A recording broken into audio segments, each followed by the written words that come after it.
bien des années en arrière, nous avons décidé d'acheter sur ce site des parcelles.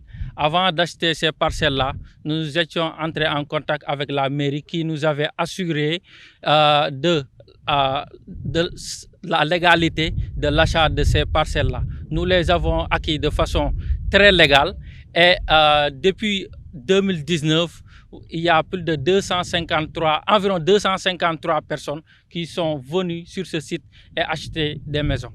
Le 27 décembre, certains maçons ont été arrêtés dans leurs travaux et par la DSCOS.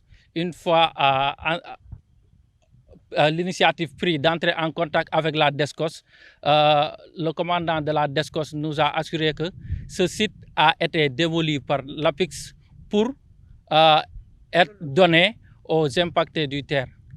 Et nous, l'information que nous avions depuis le début, il faut savoir que nous sommes ici depuis 2019.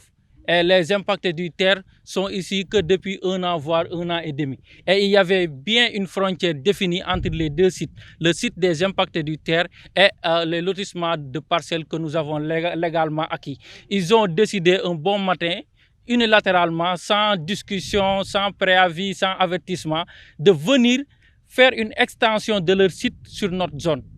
Et de la façon la plus sauvage, en amenant leurs machines, en détruisant nos fondements, en détruisant nos maisons, en détruisant les clôtures, tout ce qui était déjà construit sur ce site a été réduit en ruine. C'est des économies d'une quinzaine d'années.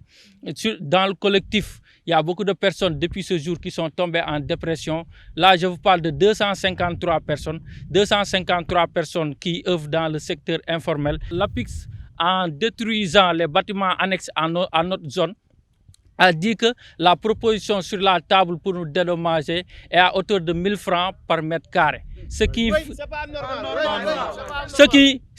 nous fera 150 000 francs la parcelle de 150 mètres carrés.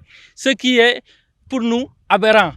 Depuis le 27 décembre, des courriers ont été émis. Nous avons rencontré le sous-préfet de la commune de Sangalkam qui gère cette zone. Nous avons rencontré le maire et des courriers aussi ont été établis au niveau de la préfecture de Rufisque.